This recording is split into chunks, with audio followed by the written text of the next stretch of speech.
Mitchell and her boyfriend Timothy Green II are suing their former employer, Gary Toner, and his friend David Showalter Jr. for the return of a '93 Dodge Intrepid and lost wages. Gary is countersuing for money and a cell phone he claims Timothy stole. All rise.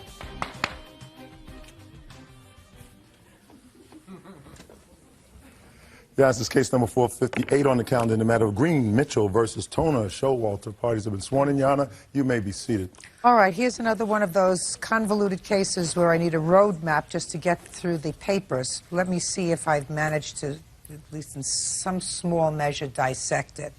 You and your fiancé worked for this gentleman. Yes, Your Honor. Whose name is? Gary Toner, Your Honor. He also worked for him. Yes, Your Honor. He had a car that he wanted to sell.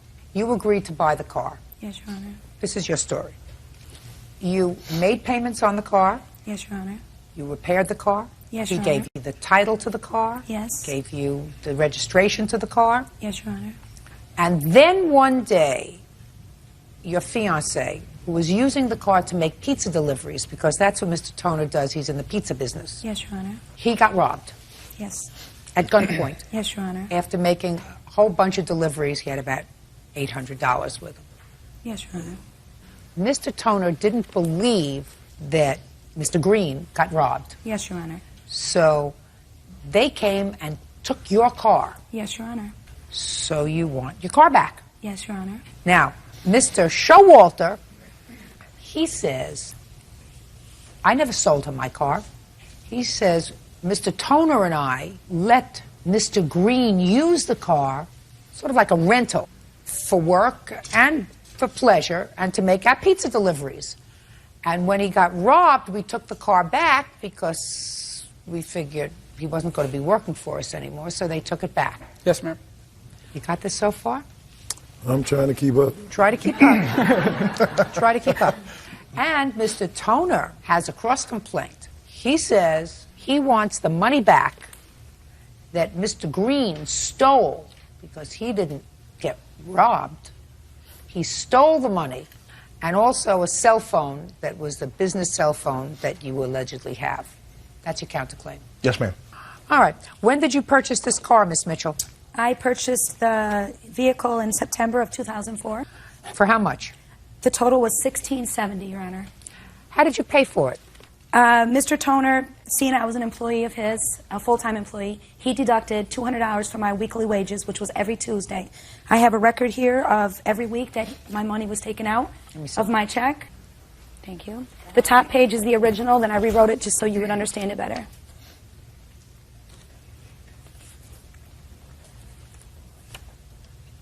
Well, this says cash payment. Your Honor, it was off the books.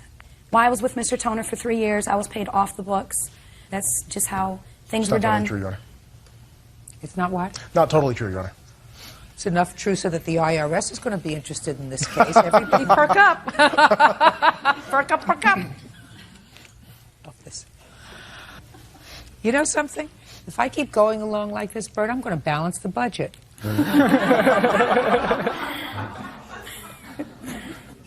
How many months did you have the car? I purchased the car September 2004, and the last time I seen the vehicle was January 1st of 2005, New Year's Eve. I would like to see when you purchased the car from Mr. Showalter. So I don't know why you were paying Mr. Toner. May I say something, please? Yeah. I never purchased the vehicle from Mr. Showalter. Mr. Toner bought the vehicle at the city public auction and sold it to me because I was an employee. So Mr. Toner, it was Mr. Toner's car? Yes, ma'am. He purchased it at the auction. Let me see the paperwork he gave you in either September or later. Mr. Toner never gave me the paperwork. I was given a title in September by Mr. Showalter. Well, let me see it. They have the title. They did a duplicate of it and stopped the title at the DMV, ma'am. Well, I want to see what paperwork you have that is evidence of this, okay. As far as my sale. receipts and all, I don't have a bill of sales. Mr. Toner never gave me a bill of sales, Your Honor. The proof I have are all the receipts for the '93 Intrepid. It's stated on all these receipts. Let me see. Also, I have the police report, Your Honor. Just a second, just a second, just a second.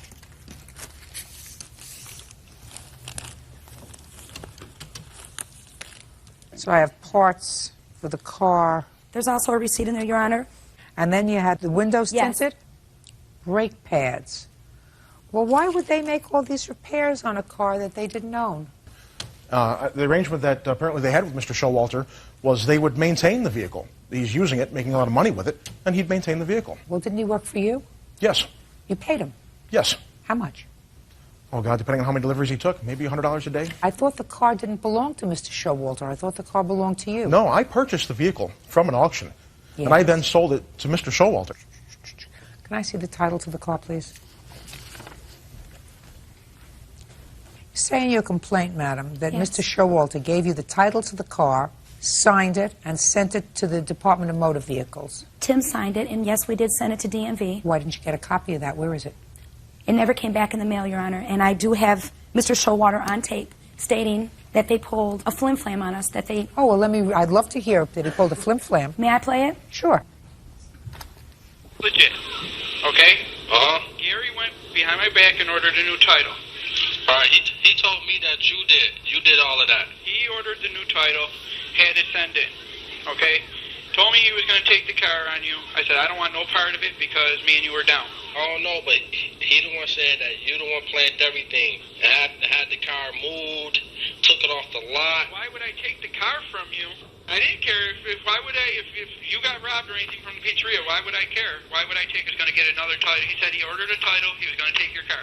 I said, Gary, you can't. Everything's in my name. He goes, I got ways to do everything. Yeah, and I know because the car was paid in full, you know what I'm saying? Just a second. Explain yourself. I told her whatever she wanted to hear. I'm tired of No, conflicts. listen. No. You hear the groans out there? They're not supposed to do understand that. They're not supposed to do that. I told her whatever she wanted to hear. Every time she calls me, I go into her place of business. She threatens me just to get her off my back. So I told her what she wanted to hear. Listen to me. Not only is he going to get into trouble with the IRS for paying people off the books, but you're going to get into trouble for lying to me. I'm not lying, Your Honor. Sure you are. Judge Judy continues in a moment. Claim their former employer, Gary Toner, and his friend David Showalter Jr. hope for the return of a '93 Dodge Intrepid. Gary says he fired Timothy because he faked a robbery. You had a conversation with him, and you pretty much apologized to him because your boss did the wrong thing. No. I did order another title because I was afraid I'd get screwed over. I was never getting my money on time for anything. I was tired of... What does that mean you weren't getting your money on time? What does that mean, Mr. Showalter? We had an arrangement. I was supposed to have the money on the 1st. I was never Just getting a second. You weren't getting your money on time for what? the payments for the insurance and the car payment for renting it. Not renting it. That's not what you said. That's not what you said. You said, I was afraid I was going to not get my money on time. I was afraid I was going to get screwed. Can I explain how this unfolded? Do I need to hear it? Yes. No, I don't need to hear it. I think that what you did was you think that he planned a robbery, concocted a story about a robbery to steal the money that he collected for pizza deliveries on December 31st. That's right. And you knew you weren't going to get your money back. You knew you weren't going to get your money from him because you really had no way of proving that he staged this robbery. He agreed to pay it back. Before or after you took his car? After the car was removed. And that's how it unfolded. So you took his car, and it was his car. Now we're going to get to your counterclaim. Tell me about... He says he was robbed at gunpoint after he made a day's worth of deliveries. You say you don't believe that the way things unfolded. You think he did it. Now, the only thing I'm interested in is you say he promised to pay you back. Tell me about that. He had agreed to pay back the... Tell me where it happened, when it happened, and what the discussion It happened was. on the 31st, December, New Year's Eve. And I received a call at my house, probably midnight or so, saying that the store manager called me and said that he was robbed. And I said to the store manager, well, I had checked with you through the evening, and you had said he had made drops periodically. And how is it he was robbed for the figure he then told me, $880? That's impossible. And I said, okay, I'm coming in. I'm on the way in. En route, I then called Mr. Showalter and said, I think he's pulling something here. I don't know Go grab the car. Oh, absolutely. Yeah, I don't know what your Well, situation is with the absolutely. You vehicle. can't do that. It's his car. No, it's Mr. Showalter's car, Your Honor. No. Okay. No. So on the way That's in- what we're here to determine, sir. Okay. And I'm telling you right now, after I heard that tape, I have determined it's her car. Okay. So then on the way You in... took it. as hostage. No, that's not true, Your Honor. Sure. Well, but what prompted you to take the car at that point, sir? Oh, I didn't take the car. I simply mentioned to Dave, if you still have money outstanding, you might want to consider taking back your vehicle. Because Steve's What probably does going to that lose his mean? job. Just a second. What does that mean if you still have any money outstanding? Paying for the car. He was behind insurance at that point by 1 month. You know that you thought of that very, very fast, sir. But you've No, already sir. put, No, but no, you Your already, Honor, that's but the you truth. already put your foot in your mouth. If they're behind at all in the car, you better go get it. Go ahead. So I came in. I picked up T, who was at the restaurant. We then drove to the location. Would you please just tell me when he told you he would pay you back? It was right then, that night. Well, tell me about the discussion about I'm going to do. Drove to the location, realized it was nowhere near his delivery route. It was the last run of the evening. The last delivery of the last run didn't add up. He's in a very bad part of town. I said, what are you doing way over here? He said, well, I'm going to get gas. I said, well, there's stations en route to here. He said, well, they were busy. I said, well, what happened? Why'd you get out of the car with all this money in your pocket? He said, people threw eggs at my car and I went out to fight them. Yeah, and? Yeah. So I told him, it doesn't make sense. We got back to the pizzeria. At that point, David Showalter had removed his car. And T said, where's the car? And I said, the car is removed. And you're fired because I don't believe you. Okay. So then a conversation unfolded in the back room where he said, I'm sorry, I'll pay you back. I said, why don't you just tell me the truth? Just tell me you staged it. Tell me you pocketed the money. Because I've had problems with T. Just a second. So what did he say? He'd pay back the money. Is that what you told him? No. What did you tell him? He said I wasn't going to get the car back unless I pay back the money. I ended up working 2 days for free. It's not true, Your Honor. Did you say to him at that point in the back room, all right, I'll pay you back the money? Yes, because he told me I couldn't get the car back unless I paid back the money. True, Your Honor. I believe you. I believe you. I believe you. Don't believe you? Don't believe you. Okay. Where's the car now? Do not know, Your Honor. It was robbed. Have the police report? Let me see it, please.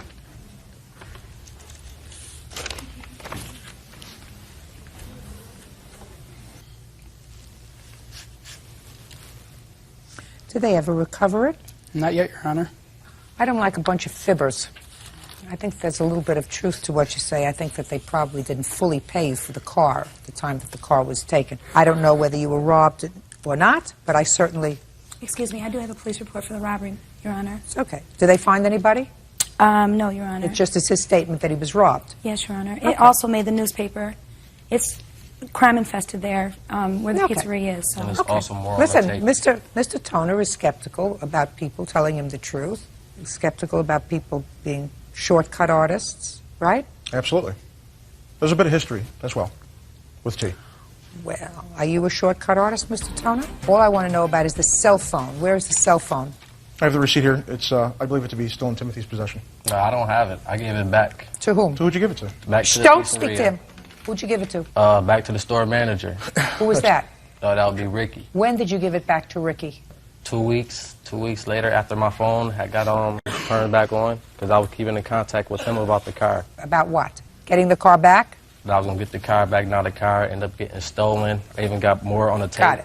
Okay, counterclaim is dismissed. Judgment for the plaintiff in the amount of $1,000. That's all. Thank you, Your Honor. Parties are excused. You may step out. Some people say I was robbed. I could go down the street, throw money out my pocket, say I got robbed. Pizzeria's been robbed 4 times within the last month. Drivers have $20 in their pocket in singles. If they're robbed, you throw the money and you go the other way. I never heard of nothing like that. Customers had called and said that he came to the door smelling like marijuana. Me and the manager, the other manager was jolly smoking, you know what I mean? I'm just grateful that the judge seen that I was telling this truth and seen right through Mr. Toner, Mr. Showalter. And 5-year-old artist Allison Hannock is suing her former business partner, store owner Deborah Walters, for her fee for making Mardi Gras masks. Deborah claims Allison's workmanship was bad. She is countersuing for the resulting expenses.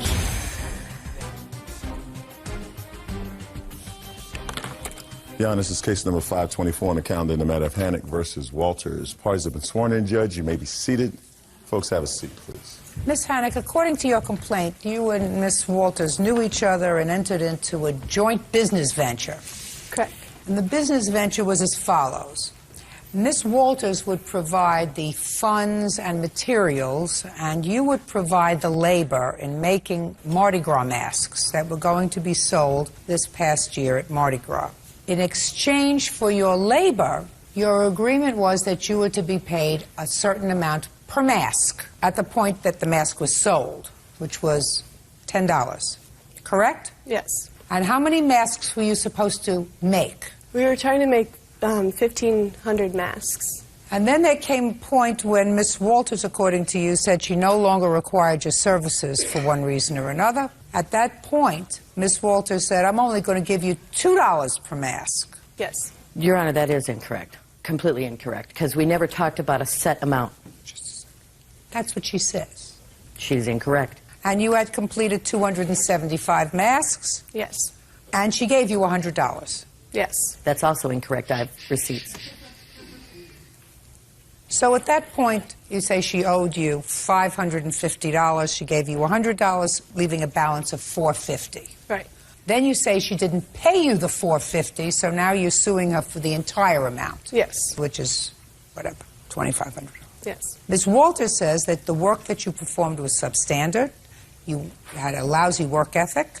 She is counterclaiming for the losses she incurred as a result of you not completing the work in a timely fashion and in a substandard fashion. That's her counterclaim.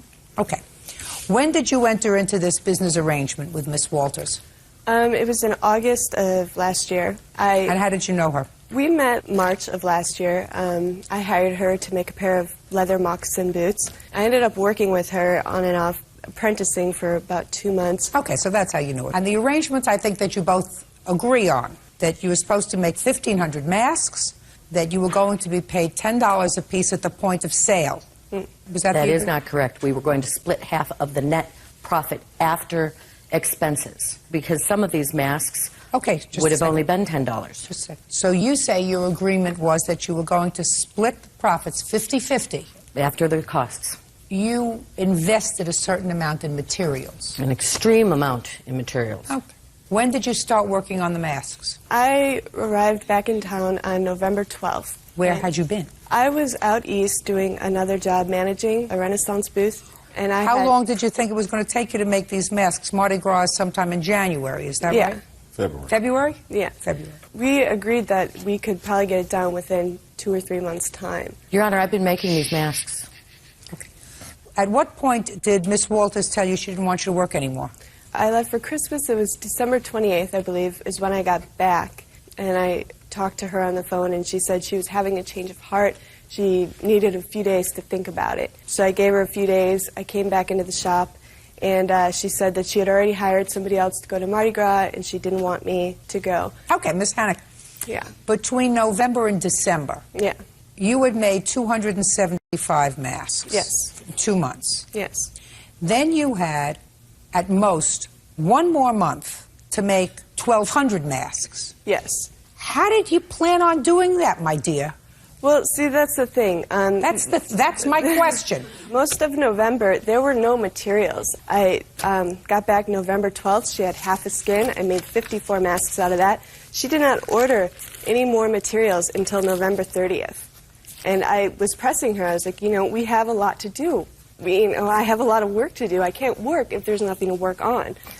Shh, just a second. When did you leave for Christmas? I left on the 23rd. At the last minute? If you interrupt again, I'm going to rule against you. Do you understand? Yes, Your Honor. This is not a tea party. So she's going to have an opportunity to tell me her side of the story. Then it's going to be your turn.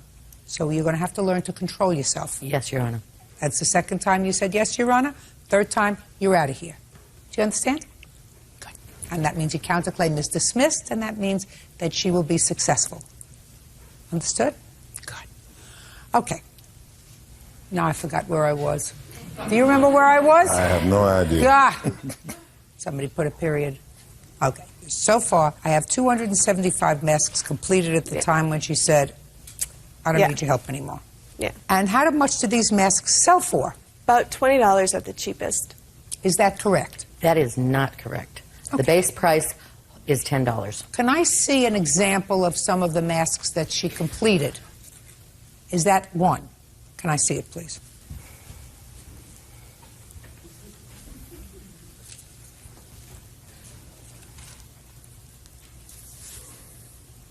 And is this the condition which she turned it in? Oh, yes. Is that correct? I don't know that that's my work. It is. Okay, well, if you don't know and she's saying it is, then I have to assume that it is. Can I see an example of finished work that you think is quality work? Because that's one of your complaints. Would you like me to take it off? I brought this one purposely because it is the most simplest design. It doesn't have a lot of abstract work. But if you'll notice, I brought the template. Can I please see a couple of other examples of what she turned into you? We actually used this one as the poster child after Allie was gone for what not to do. Little Phantom of the Opera. Well, it's not supposed to be the Phantom of the Opera. It does look like half a mask, though, doesn't it? Okay. I see that some of these are finished with this in it. Yes, the straps go on very last because they don't get the straps on until after I color them. I see. So it was your responsibility to color them, her responsibility to prepare these. That was just the beginning of her responsibility. To receive half of the net profit, I have with me a 16-step process which includes and is not limited to just the tracing and the molding of these masks. It goes on for 18 more steps. Well, I have only so many good years left in my life, so I'm not interested in reading your 16 pages. All I want to know is, when she turned in the masks, what did you say to her and what did she say to you? I said to her that I had a change of heart, that I could not trust her with all of these masks to go to New Orleans. She was incompetent, and that I would be willing to give her $2 a mask for the masks that she produced. That was before I inspected them all. Once I inspected them, I realized they weren't worth $2 a mask. When did you tell her that? That was sometime in January. Okay. You're stuck. You're stuck with $2. Judge Judy continues in a moment. Hannock says her former business partner, Deborah Walters, never paid her for making leather Mardi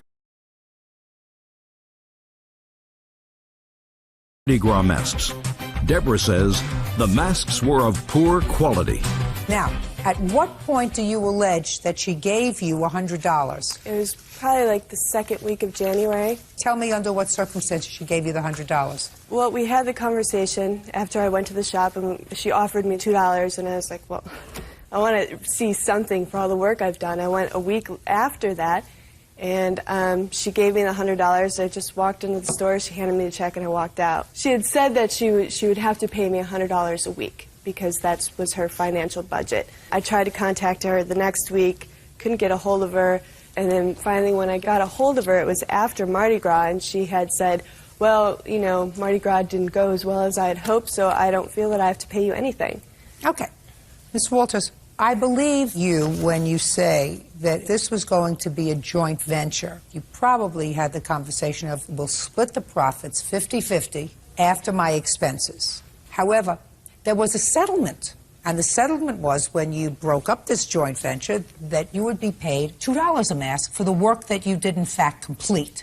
So that's not $2,500, that's $450 because she gave you $100. Now you have a counterclaim. I want you to explain the counterclaim to me, and I don't want you to go into the amount of money that you lost as a result of her poor workmanship, because, as far as I'm concerned, you had these masks in your possession. You had an opportunity to inspect them. You made an agreement with her, despite the fact that you say, well, after I looked at them, I saw that they weren't worth $2 a piece. You made the arrangement. If you made a bad arrangement, that's not her fault. Now, you have another part of your counterclaim, and that is that you advanced her some money. Yes, I did. I have that. I want to hear. Well, I had to pay her rent for her to be able to stay in town. Just a second. Tell me about the conversation where she said she needed rent money. Immediately upon getting into town on the 12th, as she said, she owed the person who she worked for before, red flag, $300, and I had to pay basically to get her out of hock from her last job for $300. That's this particular check. Just a second. I don't understand. Then the next check. You're not listening. You're not paying attention to me. Don't have your own agenda. My agenda is the only one that counts. I don't understand. I had to get her out of hock from her last job. That's a conclusion. What did she say to you, and what did you say to her? She said, I owe him $300. I need to pay him. This will be a draw from our Mardi Gras fund at the end. What was the $300 for? She paid me $300, but she paid me, I worked a Renaissance fair with her. She paid me $75 a day for each day. It was 3 days. And she was paying me $8 an hour to work in her store on all of these projects that she had to get done. I never had her as an employee in my store. The reason she's saying that is because I never filled out any W-2s. Okay. How come from December until now you didn't file a claim against her for this $300? I was not planning on suing her. I was going to eat my losses, but once she brought me to court, I feel that it's only fair. If she wants to sue me for half of the profits, she should be responsible for half of the loss. Well, she's not going to be responsible for half the loss. Is that what you wanted to pay for? She's not responsible for half the loss. Well, you that's settled with what her. my counterclaim is. I thought your counterclaim encompassed these loans that you made for her. If you say not? My counterclaim is for $2,100 to try to recoup some of my losses. Okay. Ms. Walters, then you make my job much easier. If what you're suing for is for half your losses, what I have found is the two of you settled whatever business venture this was when you agreed to pay her $2 a mask and she agreed to accept that amount. And that's the only thing that I'm hearing. I'm not hearing her request for triple that amount based upon what she could have made, and I'm not hearing your counterclaim for half your losses because she didn't do the job to your satisfaction. So I'm entering a judgment for the plaintiff in the amount of $450, which represents the amount due and owing to her on your settlement for $2 a mask. Thank you very much. That's all. Thank you, Your Honor. You may step out. She came into Prescott after being gone for a while, and it was party time. Oh, that's not true at all. I was working very hard. Judge Judy rocks. I really like Judge Judy. She's pretty cool. Christine Hagan is suing her ex-boyfriend, ironworker Brian Smart, for car repair bills, the return of a big screen television, and an assault. Christine says during a night of heavy drinking, Brian beat her up and held her captive.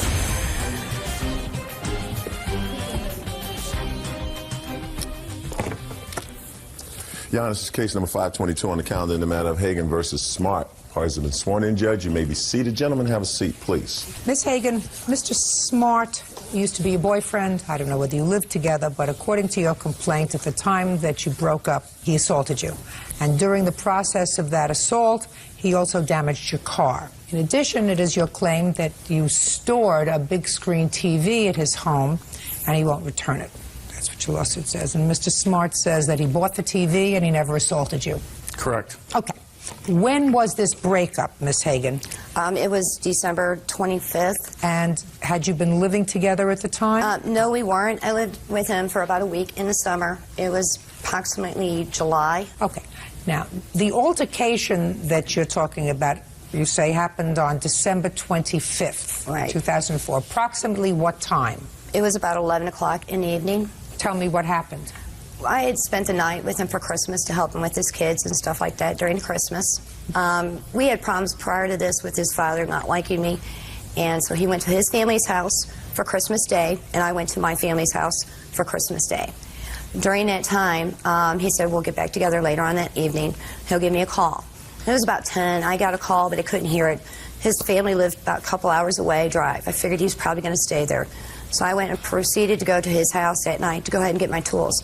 What were you going to get your tools for on Christmas night? Prior to this, I know it sounds like this is a very long story. Prior to this, we'll make it a very short story. I mean, okay. What were you going to do with your my tools that timing belt night? went off in my car. We had tried to fix it prior to this. It didn't function right. I went to go to my family's house and it was running really bad. So when I was waiting for him to get home, he just didn't call or show up or anything. So I figured I'll go ahead and go get my tools from his house. So you were annoyed with him? No, not, well, no, it just, there were issues that I was the one working on the car too. Ms. Hagan, I know pretty much about cars, so I was going to do it I just want to know something. It just doesn't sound right that after spending a day with your family and you're expecting him to call and he doesn't call, you choose that evening at 11 o'clock at night to go over there to get your tools. There was a call. My daughter's birthday is the following day after that. That I was trying to make sure I had a car running so I could take my daughter. Okay, so you went over to get your tools. Your tools were located in the house? No, they were underneath. There was like a little thing. It had like a little shelter type thing on top of it. Called a basement. Okay. So what happened when you got there to get your tools? He pulled up. Once he pulled up, he left the door open. He jumped out of the van and just came at me. I mean, literally just came at me and just started swinging at me. And he asked me if I was leaving, and I'm like, I couldn't even talk. He had me grabbed by the jacket and just shaking me extremely hard, and then he just kept throwing me into my car. I hit the back window, I couldn't do anything. I mean, he had me pretty much pinned. So after that, he kept saying everything, you know, he just kind of arguing, telling me how much he hates me, die, I hate you, calling me names and verbally abusing, you know, just language at me. He could smell the alcohol in his breath. He was just completely drunk. I mean, he couldn't even hardly stand up sometimes when he was fighting me, but he was strong enough that no matter if I tried to fight him, the more I fought him, the stronger he got. And there was no way I could get away from him. I heard that already. Let's move on. So after that, he grabbed a hold of me and he said, we're going in the house. And I told him I didn't want to go in the house. So he picked me up and he carried me into the house. Picked you up and carried you in the house? Yes, he picked me up and carried me into the house. But I was too drunk to walk. Mr. Smart. He picked you up and carried you into the house. Right, and he was slamming me into things. And then he got me into the living room, put me on the couch, and told me to sit. And he jumped me and pushed me over the couch and just started slamming my head into the wall and onto the floor. And I finally got to the point I got free, grabbed him around his neck. I didn't know why. I just told him I loved him. I knew he was going to stop hitting me. I was not strong enough to actually fight him off me anymore. And then he did finally stop hitting me. At that point, the rest of the night, he just stood over me saying, I ain't going nowhere. Leave your tools. You're not going nowhere. And it just continued all night. So it's stop. And you stayed the night? Is that what you're telling me? I had no way to run. There was nowhere to go. And according to you, he stayed up all night standing over you. He did fall asleep for a little bit. And I tried to get up. And I went to the bathroom, went into my purse, and I got my spare set of keys. He did, prior to this, took my keys out of my car. And then he finally just said, that's it. I want you out of here. And I said, fine, let me go. At what time was this? This was about 7:30, 7:45 in the morning. Okay, so what you're telling me is from 11 o'clock at night when he came home, very drunk, hardly able to stand up, until 7:30 in the morning, he was awake. Oh, he woke up. Just a sec. Well, did you sleep? Did I sleep? That's my question. No, I did not sleep. So you didn't sleep at all? No, I didn't. I was too scared. So you didn't sleep at all, and he slept? No, he slept for a little bit, and every time I moved, he would start moving. What do you mean every time you moved? Were you sleeping together? Shh. Were you sleeping together? And where yes, were you we were. Yes, we were. Sleeping together where? In his bedroom. He brought me into the bedroom after. Okay, well, you didn't tell me that. First, we started on the couch.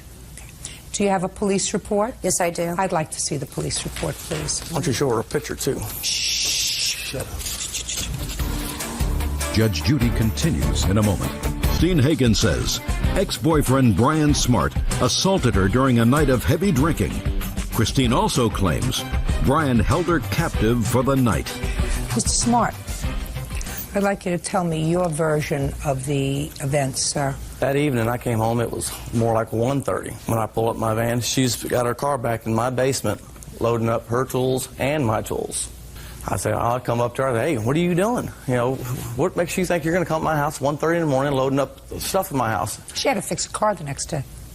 I said, yeah. I was like, well, go ahead. Nothing's going to get fixed tonight. What do you think you're doing? I said, we'll deal with this tomorrow. You know, it's late, it's Christmas, this is a holiday. So anyway, I start pulling my stuff back out of her car. I said, you got my stuff in here? I start pulling my stuff out. I pull her stuff out. She's throwing stuff back in the car. At the same time, she knocks her window out.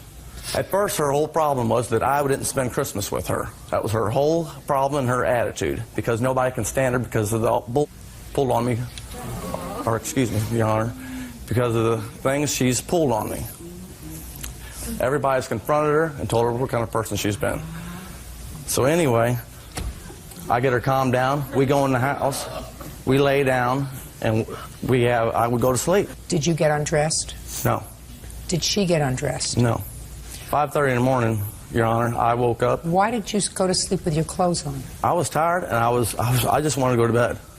A little bit, had some to drink that day? Yes, it was Christmas. I was celebrating with my family. Okay. Next day, what happened? I woke up at 5:30 in the morning. She's reloading my tools and her tools again. She's sputtering out of the driveway, and she can't even get her trunk shut because she's got so much stuff in the back of it. So I'm pulling stuff back out, and she's sputtering out of my driveway. She drives away, comes back a half hour, maybe 45 minutes later with the police. Okay. You went and called the police. Shh. You went and called the police, correct? Yeah, I finally got to a point I had a chance to get my keys. All right. Let me read to you in the police report that you've given me what the police say. They said that you contacted them, and you say that you were shoved and punched and pulled by the hair and threw you around the residence throughout the night. Mm-hmm. Ms. Hagan refused medical attention and treatment and appeared to be in no distress. Ms. Hagan's hair, makeup appeared to be neat, and there was no physical evidence to support her allegations.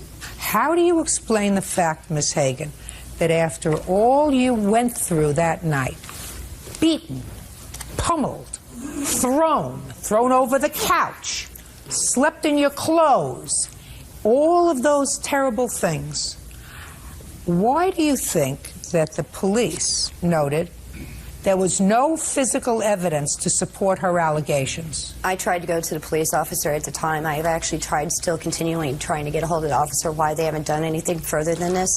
This is his report. This is what he wrote at the time he saw you. That is his opinion. This is what he wrote. I never even got out of my car because I could not keep my car running because my car would die and I was afraid to be too close to his resident with it. Okay, I'm finished with the assault part. Now let's move on to the big screen television set. During the summer of 2004, I had moved out of my house with my ex-husband. My son and Brian Smart took the big screen TV and brought it over to his house. Well, the kids got really fond of it. They were playing video games and stuff like that. And so I didn't really say anything. And then when I moved into my new place, there just was no room. So I went in and left it at Brian's house. And the kids were having a good time. And for 6 months? Yeah. And I asked for it back then, too. And I just figured I'm taking it to court now. She needed money. She was selling all of these things that she got from her ex-husband. She was trying to get like $800 for the TV. I finally talked her down to $600. She really needed the money. Her and her son needed to go get an apartment. I wrote out her a check, which I have right here. Can I see it, please?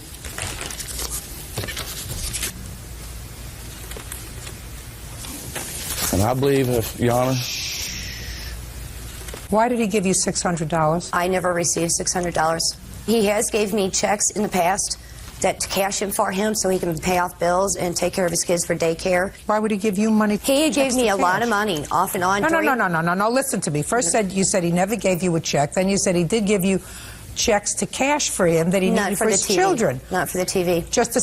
Well, I just asked you a question, Miss Hagan. What did he give you $600 for in June? I know I had to get the kids shots and stuff like that. He gave me some money. He's got his own bank account. What does he need you to cash a check for? I'm not satisfied with your explanation with regard to the assault that you allege happened, because Mr. Smart says that there was no assault. The police who observed you at the time you called indicated that there was absolutely no physical evidence whatsoever that they could discern, either on your body or in your clothes or your hair, that would support the horrific story you just told me about this horrific assault. In addition, in your claim, you didn't tell me that you had spent the night with him. I didn't have a choice. You have a choice. Of course you have a choice. Somebody who was as drunk as you say... Prior to this, I'm speaking. Someone who was as drunk as you say, when their head hits the pillow, they're out. And you got up to go to the bath. Don't shake your head. Were you there? No. Good. So, quite frankly, Miss Hagan, I don't believe you. And I don't believe that this TV that you left there for 6 months, you all of a sudden want back.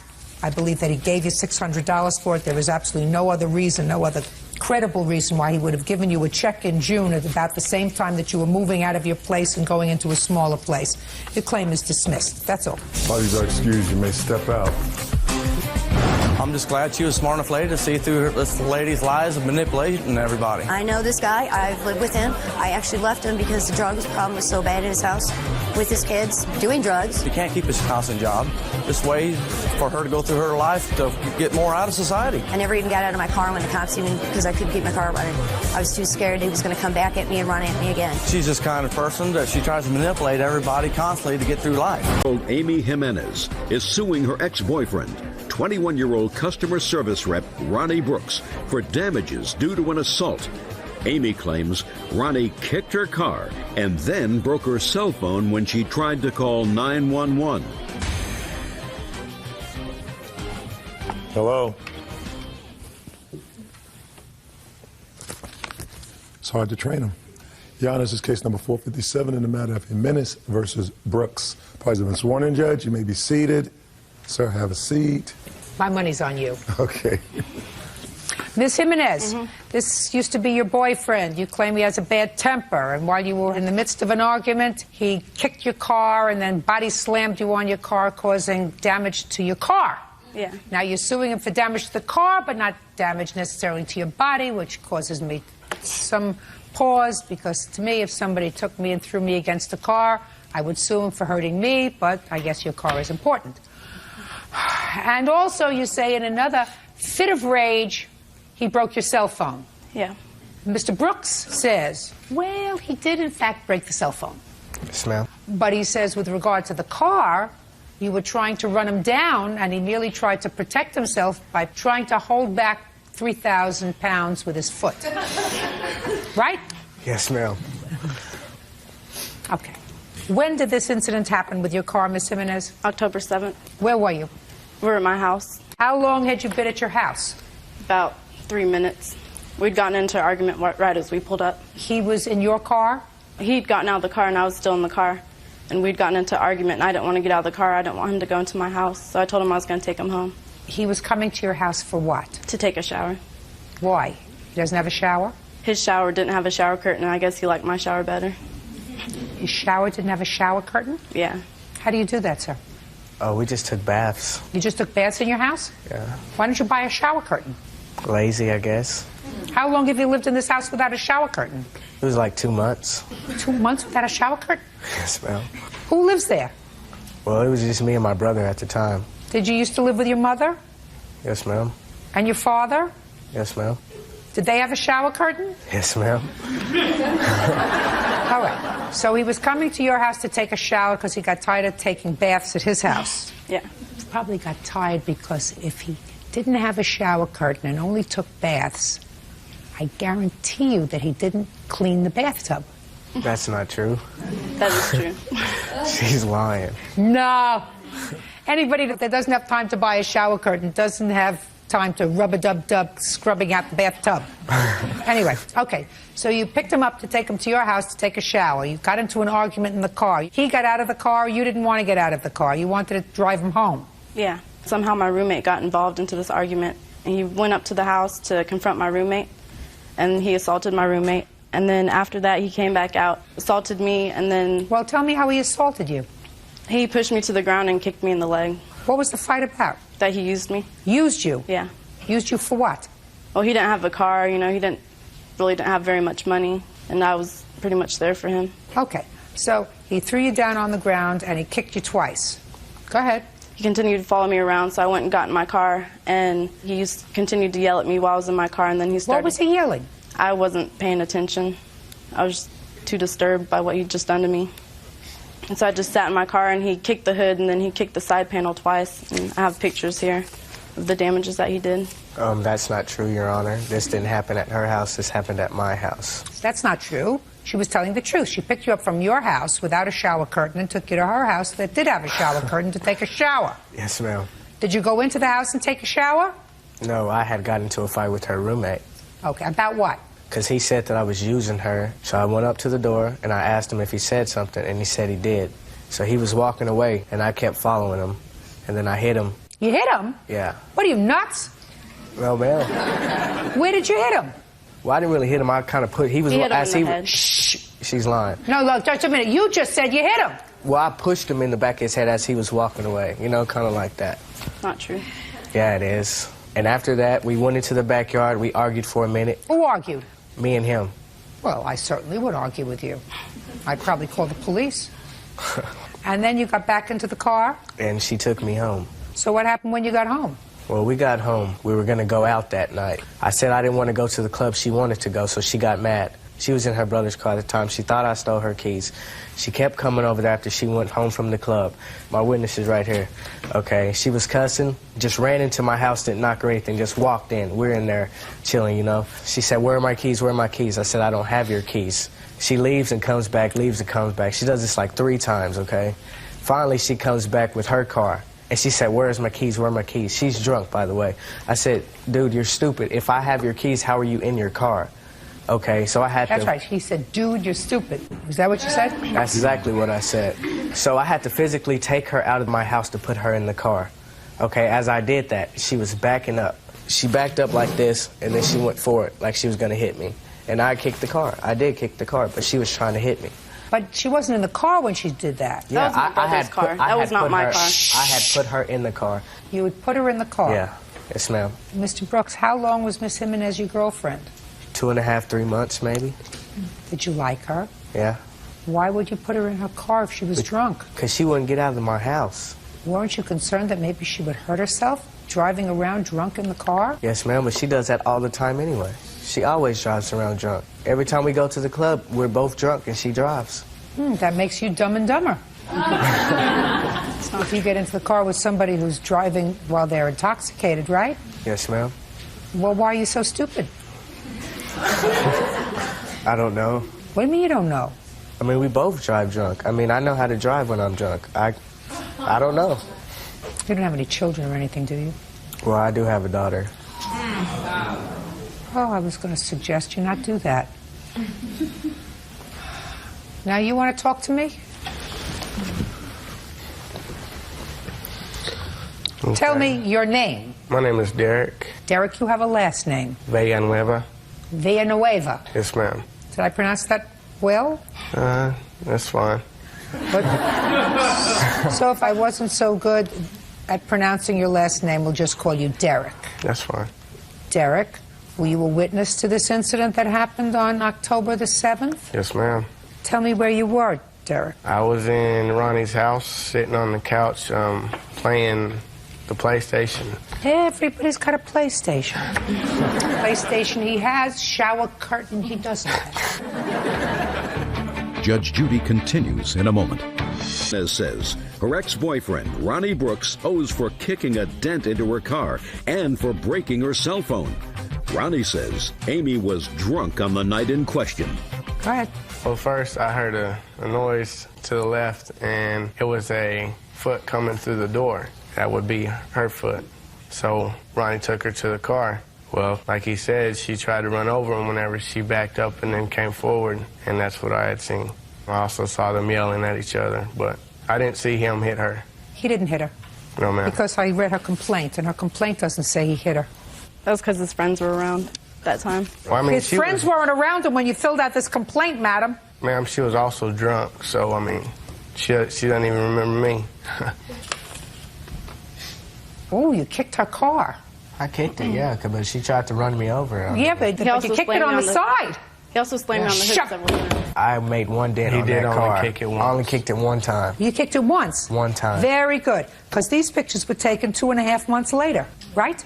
They were. My father took those pictures because I did not have a camera at the time. Well, that's too bad. 2.5, almost 3 months later, you don't bring pictures in of a car. Your Honor, I filed the police report later on, like a month later. I was terrified of Ronnie. A month later? He promised me he was going to fix my car, and I was waiting for him to fix it. I went over to his house several times. Just a second, Mr. Brooks. Yes, ma'am. I tend to believe the fact that you kicked her car, and I tend to believe the fact that she was drunk. Yes, ma'am. I believe you, because otherwise she would have filed this police report the next day if it happened the way she said it happened. She waited a month, something happened, and I don't know even know whether you saw each other socially during that month. Did you or did you not? Yes, ma'am. About 2 or 3 weeks afterwards, we did. Where did you go 2 or 3 weeks afterwards? She always went to my house after that happened. I have to go to his house because he doesn't have a car. You mean after this happened, you went to his house? His roommate lived with him, and I knew if there was other people around, he wouldn't. Just a second. I don't care whether his roommate was there or not. You're making this up as you're going along, Miss Jimenez. No, I'm not. Yes, you are, because if you're terrified of somebody, you don't go to their house. That's not what happens. You stay away from them, whether their roommate is there or not. I was trying to get my car fixed, Your Honor. Oh, please, give me a break, will you please? Tell me about how you broke her cell phone, sir. Well, that was at her house whenever I had just got through getting to that confrontation with her roommate. She didn't want to take me home at first, and my clothes were in her car, so I just told her to open her car, and I would walk home. Okay, she didn't want to, so I just grabbed her cell phone and threw it across the parking lot. And how much did you pay for your cell phone? She didn't. She got another one free. Did you get another one free? Yes. That's what you told me last week. My friend bought me another cell phone because I couldn't afford to get another cell phone. Okay. Now, how much do you think it's going to cost to pull out the dents in this car? For the particular part that I kicked, $400, because she had showed me the estimate. She went to my house and showed me, and I said I'd pay for that. Perfect. Judgment for the plaintiff in the amount of $480. $400 for the kick to the car and $80 for the cell phone. Stay away from each other. Stay away from him. Parties are excused. You may step out. And by the way, one more thing. The entire world knows that the two of you now drive drunk. So if you get behind the wheel of a car and kill somebody, it's not an accident anymore. Do we understand each other? Yes, ma'am. Do you understand me? Perfect. Parties are excused. You may step out. My roommate told me that he thought Ronnie was using me. He didn't have a job, and she was taking him everywhere, and I told her that he was the one that was using her. Ronnie did use me. He's scum. He's very violent. No more. That's over. Michael Hanna is suing his ex-fiancée, housekeeper Jessica Henderson, for the return of child support. Michael also claims Jessica won't let him see his son. All rise.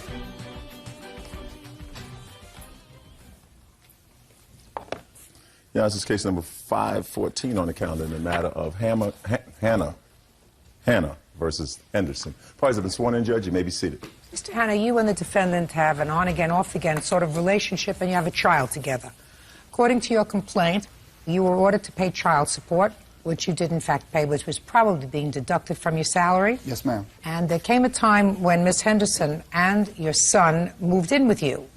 They lived with you for 2 months. According to you, she was supposed to stop the child support. She did not, and that money was taken out of your check while she was living with you. You want that money back. Correct. In addition, you came home one day and found that she had moved out of the house, taken all your furniture, and according to you, took $500 with your ATM card. Yes, ma'am. Ms. Henderson says she has your permission to take the furniture and the money, and in addition, that you told her that since she was getting child support from you, she had to take care of all the child's expenses when you were living together, so that she's entitled to that. When was your son born? January 29th, 2 years ago. Were you living together at the time? Yes, ma'am. When did you separate? About 4 months later, I was at work, got a phone call from a friend of mine, says Jesse came out of an apartment complex, known to be one... Listen, I just asked you for a date. Okay. You know. It's probably 4 months after my son was born. Did you start to pay child support immediately? Yes, ma'am. That was as soon as she moved out? Yes, ma'am. Now, when did she move back in with you? Well, we got back together, and I was staying with her at her East 46th Street house, and she said we need to get a single house for us and the kids. So for the next 4 months, we was looking at houses. I bought a 4-bedroom house in the suburb of Cleveland, Parma.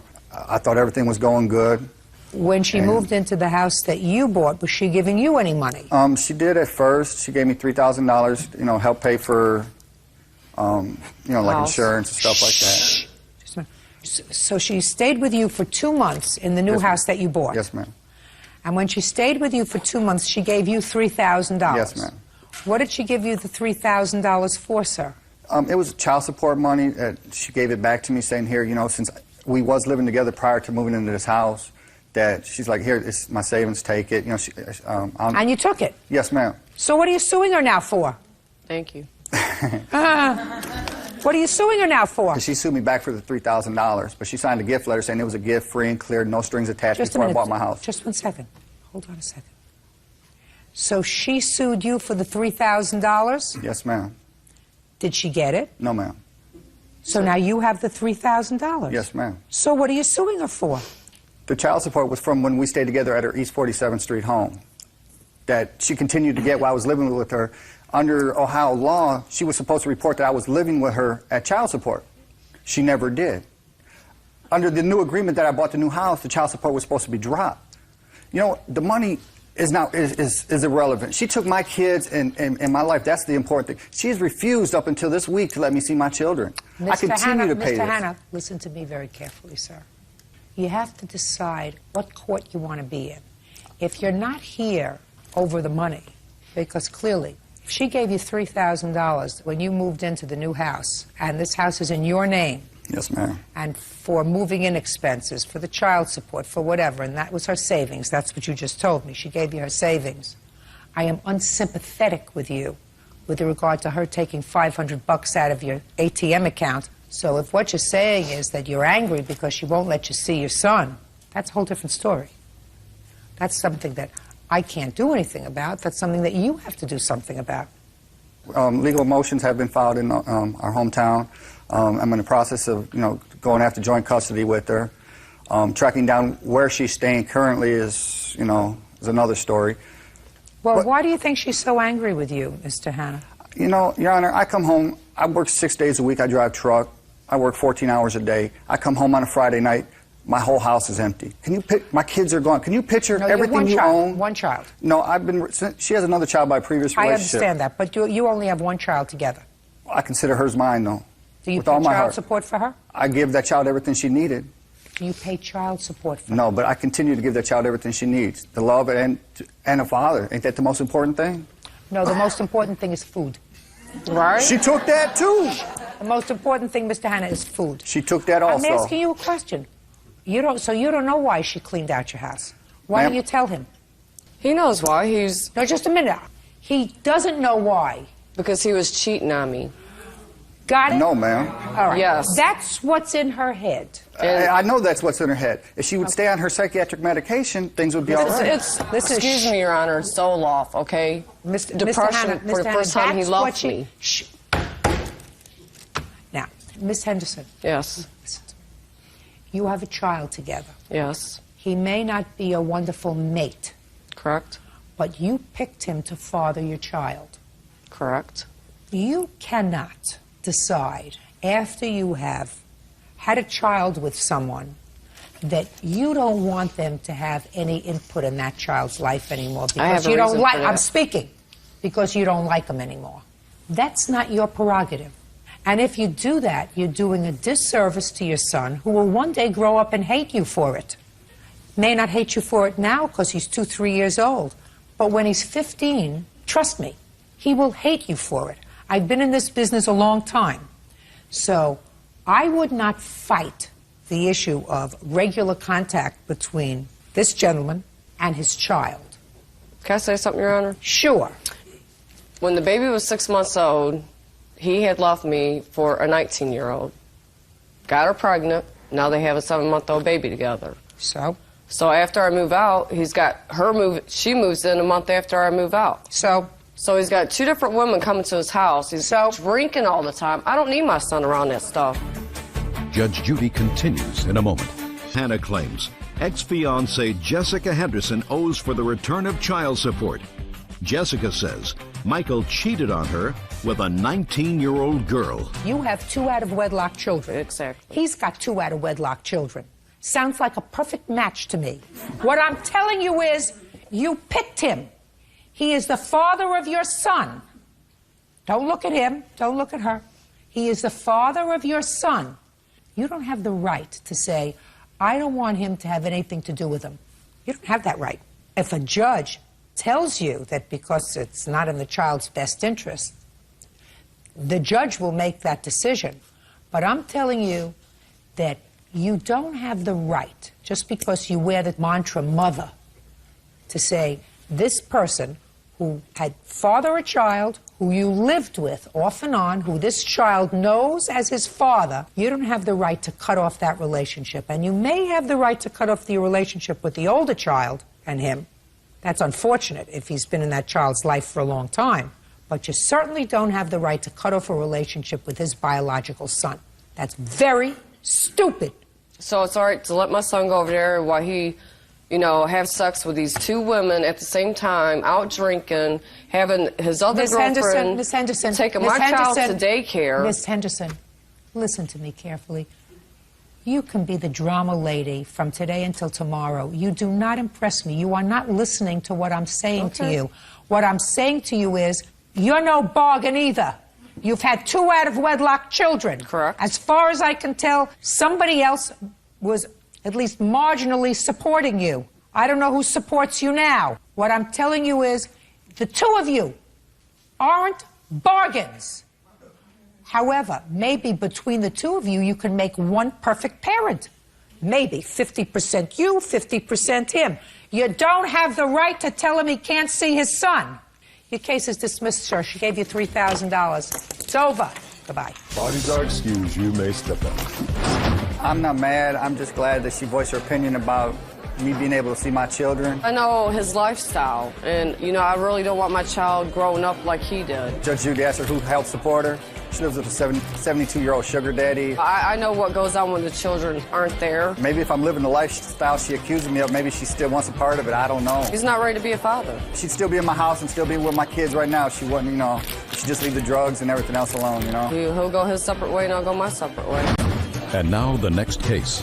All parties in the matter of Eden versus Neely. Step forward, please. 18-year-old student Desiree Eden is suing her father's girlfriend, EMT tech Susan Neely, for the return of payments on a Dodge Neon she repossessed. Susan is countersuing for the vehicle's unpaid balance and insurance payments. Who are you? I'm the dad. Why don't you stand up, sir?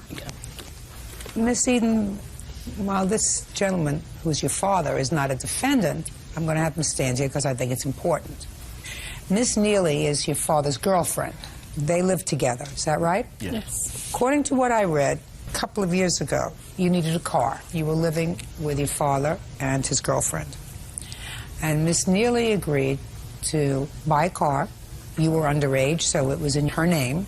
And tell me what the agreement was. The agreement was that I paid the car payments on the car as it came. I paid the $1,000 down plus the car payments on it. Did you? Yes, I did. From when to when? From November 2003 to December or November 26th of 2004. And you made the payments every month? Yes. Who paid the insurance? I paid it when she asked for it. The agreement was that you would make the monthly payments? Correct. Yes, ma'am. Ms. Neely, is it correct that Miss Eden made the monthly payments on the car from November of 2003 to November of 2004? Her last payment was on November the 12th. So the answer would be yes? Yes. Okay. Now, what happened in November of 2004? Okay, the day after Thanksgiving, she decided that she was going to move out and move in with her boyfriend. And I told her she could not take the car because that car was in my name. It was titled in my name. And I would not let her have it because if something should happen and they go out and have a wreck and kill somebody, it comes back on me. So I told her she had to leave the car with me, and if she came with the balance owed against the car, then I would sign it over to her. That's not true, Your Honor. Just a second. She did not come up with the $2,201.93 that was owed against the car, so I would not allow her to have it. Well, wasn't your agreement. Ms. Neely, that wasn't your agreement. Judge Judy continues in a moment. Eden says her father's girlfriend, Susan Neely, illegally repossessed her car. Susan says she took the car away when Desiree moved in with her boyfriend. When did you turn 18? May 23rd. Of 2004? Of 2004.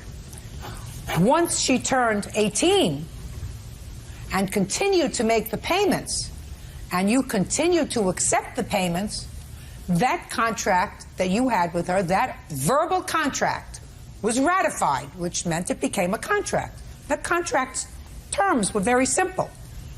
You make the payments until the car is paid off, I'll sign the title over to you. That was your contract. But she's no longer making payments. She stopped making payments because you wouldn't let her take the car. Correct. What we're talking about is an anticipatory breach, which is you said to yourself, I'm not so sure whether she's going to continue to make the payments on the car if she's not here and living with the boyfriend, so I'm not going to let her have the car. That's what you really said.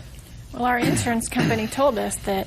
Hey, don't tell me what your insurance company told you. The insurance company cannot interpret a contract that you had with her. Your Honor. Yes. Also, when it was told to her when we decided to get the car for her, it was also told that she would stay in school, and it depended on her grades. That way we could also use the car. If she starts slipping a little bit, we could take the car away from her. She hadn't slipped? Sir, she just decided to move out and move in with her boyfriend. Exactly. But after that is when she lost her job. She quit school. I did not. But just a second. Just a second. Mr. Eden, at the time she left, she was making the payments. Yes. She was in school. Yep. And she had a job. Yes. You can't anticipate what's going to happen afterwards. Where's the car now? It is at my house. They have it for sale for $2,500. Car is hers. Okay, who pays the rest of the... She does. Okay. Does she pay that to us or to the car dealership or? Are you working? No, ma'am. Well, how are you going to make the payments on the car? Well, I just moved back into my mom's here recently. I have to get another job. Where's the boyfriend? Right here. How come you moved out of his house? We both moved into my mom's house. We were having too much problems in Monette where we were living with him. He had assaulted me shortly after I moved out. Who did? My father. I had to get a restraining order against him on December 8th. He assaulted me on December 7th. About what? About he was mad that I moved out and I was living with him. Does he work? Yes, he does. What does he do? He is Don't in look down. factory. What? Factory. And what about you? I'm in school, high school. How do you do in high school? I do really good. I have good grades. You do really well. I do really well. I try. I have a report card from when she left. We don't need you to do any negatives. Okay, I just sort of. Listen to me. Is he in school? No, he's not. How old is he? 22. Do you have the ability to do better in school? Yes, ma'am. It's really dumb to hitch your wagon to a star when you're 18 years old, especially when the star isn't such a star. Unless you get an education, it's going to be a struggle your whole life. You want to struggle your whole life? No, Your Honor. You know what I'm saying to you? Yes, ma'am. You look like you have the potential to do okay. Unless you recognize your potential, you're going to be clawing at life your whole life. I think that taking back this car is probably going to be a terrible burden for you, financially, because you don't have the money for it now, right? Right. So you put in $4,000 into the car in the year that you had it, in payments that you made. Correct. Let's say you had to rent a car, a basic car, for the year. That would have cost you about $2,000 or $166 a month, basic. So you have the following choice. Either you assume full financial responsibility for this car, or I'm prepared to award you half of what you're requesting, which is $2,000, which might give you an opportunity of going and finding a good second-hand car that wouldn't give you any further payments. Do you understand? Yes, ma'am. And then Ms. Neely and your father can go and sell this car. If they make a profit, fine. If they don't, fine. You think that's a smarter idea for you? Yes, I do, because I don't know what they've done. I'm not sure what they've done to the car since I haven't had it. Well, I don't think they've purposely done anything. They're trying to sell it. All right.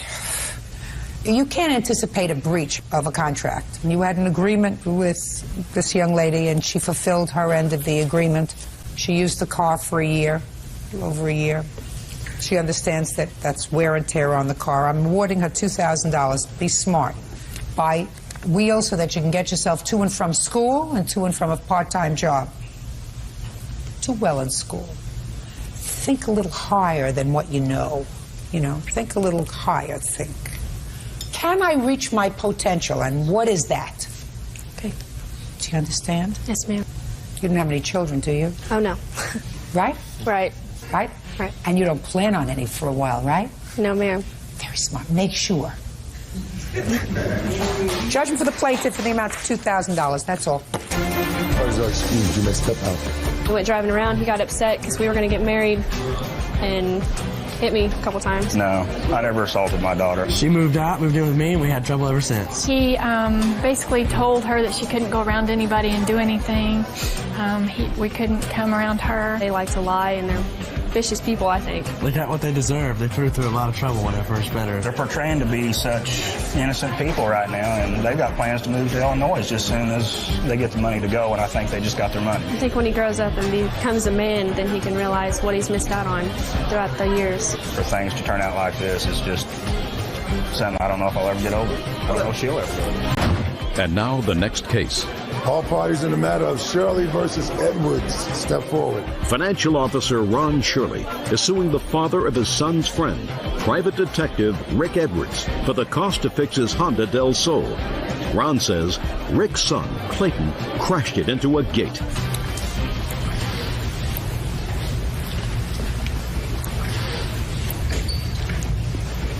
Tell me your first name. Scott. How old are you, Scott? 17. Clayton, 16. And these are your fathers? Yeah. That's correct. Yes. According to what I read, Scott, you were out driving your father's car with your father's permission, I assume? That's correct. And you let Clayton drive your father's car. Yes. Clayton had an accident while driving your father's car, and Mr. Shirley, you want Clayton and his father to be responsible for the damage caused while Clayton was behind the wheel of the car. That's correct. Mr. Edwards says it is not his son's fault, and therefore he is not responsible for the damage. Correct? Yes, ma'am. Okay. Scott, tell me when this accident happened. Last year, August 13th, I think. Who was in your dad's car? It was me on the passenger side, and he was driving. How did it come about that he was driving? He asked me if he can drive my car home, and I said, Is that right? Yes, ma'am. And what did you say? I said, okay. What happened, Clayton? I first got in, and then as we were driving away, I pushed the brakes, and then it didn't make the car stop. And then by the time I realized that the brakes weren't going, I tried to swerve, and I hit a gate into a pole. And then after we looked down, we looked at the accelerator was stuck under the floor mat. That's how the car crashed. And what happened at that point, Clayton? Me and Scott talked it over, and then What do you mean you talked it over? we talked about the situation about me being only 15 at the time and me not having a license or insurance. When you talked it over, what did you say to him and what did he say to you? I recall saying that I was 15 at the time and did not have insurance and that we should switch spots and that I'd pay him back any way I can. So you said to Scott, let's lie to the police. I told them to switch spots. You told him to switch spots for the purpose of lying to the police. Yes, ma'am. And Scott said? He reluctantly said yes. When you say he reluctantly said yes, what does that mean? Because we were both scared at the time. We didn't know what to do. So then we both agreed to do that because I said I'd pay him back any way I could. So when the police came, you did lie to the police, is that right? Yes, ma'am. And then what happened, Scott? And then, like, my parents paid for all the damages. It turned out to be a lot of money, so I decided that to tell my parents the truth. And Mr. Shirley, you contacted Mr. Edwards? I did. And what happened when you contacted Mr. Edwards? He suggested that we would do more harm for the boys than good by amending the police report, and that he would honor the damages to the car and offer to pay for them. Is that right? That's basically right, Your Honor. And then what happened? Well, after about 24 hours, I thought it through and decided that that was not a position I wanted to take. I didn't want to foster a false police report, and I brought my son to the police, and we corrected the report. Absolutely the right thing to do. Right? Yes, ma'am. Well, my son was arrested for false information to a police officer, misdemeanor. He's been on probation and had to do community service. And Clayton, what happened to you as a result of this debacle on the 13th of August? Police officer came to my house and he changed the report and said that I got a ticket for unlicensed driver. I went to court and paid the fine. And then my father dealt with me, and I'm still on corporal punishment as we speak. You're on corporal punishment? You mean he beats you every day? No. That's corporal punishment, sir. You're not on capital punishment, right? No, not yet. You're on corporal punishment, which means that your father takes you downstairs and beats you every day? No. Capital punishment? That would be capital. No, that's corporal. That's corporal, sir. Corporal punishment. Well, my version would be capital. I get that. Well, I'd like to know what you did to your son, sir. He's being punished in various ways. Well, give me an example. By cutting off money, making him work harder than Does he ever has. drive a car? He drives a car back and forth to school and to baseball games, yes, ma'am. What kind of car does he drive? A truck. How many cars do you have in your family? 4. So he has the use of this truck by himself. Yes, ma'am. So that's not much of a punishment. There's and more. he did, shh. Bottom line is he got a ticket. Yes, ma'am. And how much did it cost you, Mr. Shirley, to fix the car and to fix the gate? Well, the gate was covered by insurance. Unfortunately, that's a claim on our insurance. That was around $8,000 or $9,000. The car itself was over $3,000. And your son now has an arrest, and he's doing community service. Right. And he's on probation. Correct. Does that feel balanced to you, Mr. Edwards? I'm sorry. One more time, Your Honor. Does that feel balanced to you? It doesn't feel that bad to me, Your Honor. Let me try to give it to you again, Mr. Edwards, because you don't look like a bad guy. I don't think I don't think you are either. I just think that maybe you're an overindulgent, overly protective parent, but maybe just overly protective of your pocketbook. But I want to give you a scenario, and you tell me if you think that these are equal. Where were you born, sir? California. You had to think about that? You had no idea where you were I was born? trying to think of the city. You were born in the state of California, Yes. the United States of America. Yes. Is that right? Yes. Scott, where were you born? China, And when did you come to the United States of America? 3 years ago. And this happened last year, is that right? Yes. So that you were here for 2 years. Yes. Okay. So you have somebody born in the state of California, someone here for 2 years. You say, let's lie to the police. According to you, reluctantly, because you gave them a little bit of a pressure, because you knew you were going to have real trouble if you were caught behind the wheel of the car, right? Yes, ma'am. Absolutely. You said, we're going to tell the police that you were driving. Scott said, all right, maybe I'll get in trouble if I let you drive. So he said, okay. He fessed up because it bothered him that his family had to spend all this money, and he, in his heart, knew that he wasn't the one driving. So in his head, he said, well, I'm really not responsible. He's partially responsible because he shouldn't have let you drive the car. But initially, you promised to pay for the damage, right? Yes. And it wasn't quick enough as he would like. Well, he expected you to go to your father and say to your father, listen, I did the wrong thing. I promised I'd pay for the damage, Dad. Could you lend me the money and I'm going to work it off? That's what it means by keeping your word. But you didn't go to your father right away, did you? We thought that was the best thing. Me and Scott talked about. Don't tell me what you thought was the best. You chose to do nothing. You have somebody who was more wrong than not, who has suffered no consequence whatsoever. He's driving around in a truck, all his own. According to you, despite the fact that he says he's subjected to corporal punishment every day, you say he's got to work a little bit harder than he used to. Much harder. Well, he should work a lot harder, sir, because he should pay you back the money that I'm going to order you to pay, because your son is at least partially responsible. And in my view, I have to attribute the cost of this act between the two of you. Now, your out-of-pocket expenses for the car were $3,000, and you would agree that your son is at least partially responsible for letting him drive the car. And believe me, you know, the excuse of the brake pad got caught under the rug, you know that excuse? That's the other excuse? I don't buy it. So when you do the wrong thing, you have to fess up and pay up. Judgment for the plaintiff in the amount of $2,500. I believe that $500 of that has to be absorbed by your son for his bad judgment in letting somebody else drive your car. Is that clear? Yes, ma'am. That's all. Please excuse, you may step out. Well, I thought Judge Judy was fair, and she understood that the responsibility was more the driver than the passenger. Judge Judy is a wonderful judge, and I really respect her opinion. I learned my lessons. I'll never do anything like that again. I hope this can get all behind us, and me and Scott can still be friends. And now the next case. All parties in the matter of Rue versus Ginsburg. Step forward, please. Daycare worker Angela Rue is suing limo company owner Paul Ginsburg for a refund of his fee. Angela claims the limo he provided for her twin son's prom was filthy. Mr. Ginsburg, how many limousines do you have in your fleet? 9. Mrs. Rue, you reserved a limousine for your boy's prom, is that right? Yes. From Mr. Ginsburg's company. How did you find his company? Off the internet. These are you two boys? Yes, ma'am. When did they graduate? This past June? Yes. And when was their prom? May the 22nd. And what did you reserve? A 6-passenger limo, a new model Lincoln limo for my kids. Did he tell you how much it would be? $428 for a party package limo. Is that what a party package is, sir? $428?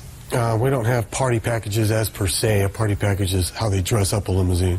But it's by the hour, times however many hours, plus tax and tip. What did he tell you that they would have in the limo to dress it up? It would be like a party scene, balloons, confetti and everything like that. Little soft drinks in there. And what time is it supposed to arrive? 7 o'clock. What time did it arrive? 7:15. So what's the problem? The problem is when the limo got there, I'm expecting a new limousine, like it had a broken tail light, the car was dirty, the tinted windows had bubbles all up in it. Inside of the limo, it had a cut, which it had a chocolate bar inside. I didn't know that until later after my son got to the prom and he sit on it and got out and had a big old chocolate stain on his tux.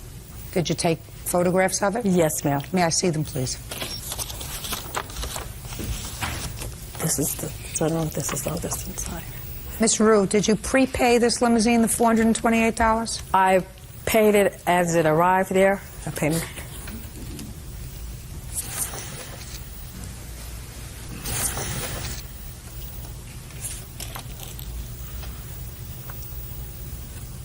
inside doesn't look so bad to me. But inside... Byrd. What do you think? Hard to tell from here, to be honest with you. Sure is. Son looks pretty good in the tux. Pretty girl. Yeah. Whose date was that? Yours? Yes. Still with her? Huh? Sort of.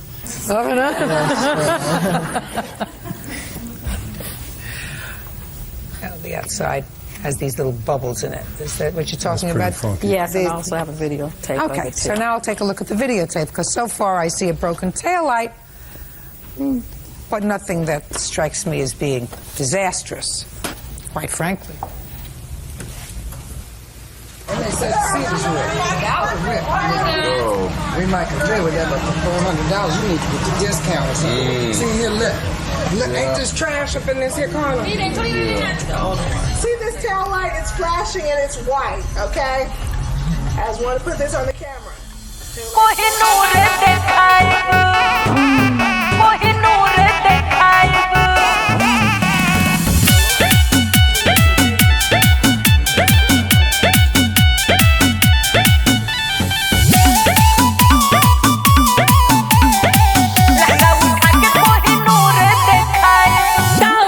छाव काहे करतारे रे हमारा तो खिसयम बरतावे रे हमारा तो खिसयम बरतावे रे ताव देख के छाव काहे करतारे रे हमारा तो खिसयम बरतावे रे तोरा के सुन रे छोड़ा हो नया भेराइटी चिखाई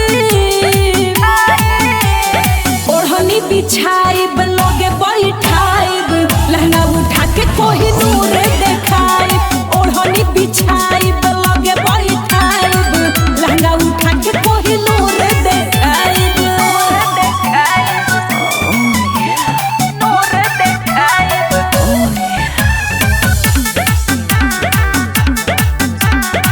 लहंगा उठा के देखाई मन मछियाइल बावे जतनी मौका दे आइल बाड़े मिले तो जाने आज धोखा दे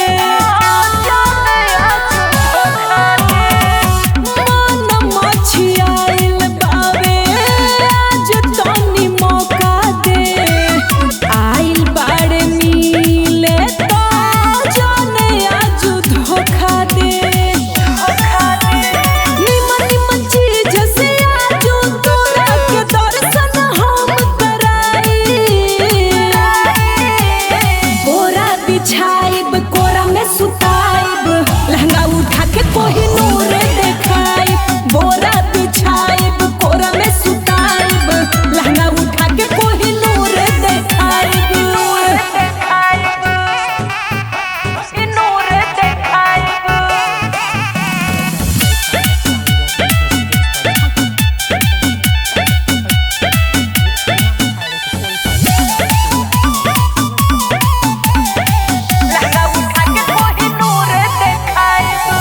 सारा धाबाई है गरदा गरदा उड़ाई दे होखे दे बेपर्दा मरदा बन के दबाई दे बन के दबाई दे सारा धाबाई है गरदा गरदा उड़ाई दे होखे दे बेपर्दा मरदा बन के दबाई दे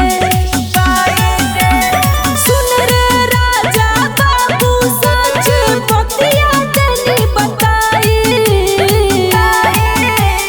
खटिया बिछाई रात भर सुताई लहंगा उठा के कोही नूर देखाई खटिया बिछाई रात भर सुताई लहंगा उठा के कोही नूर देखाई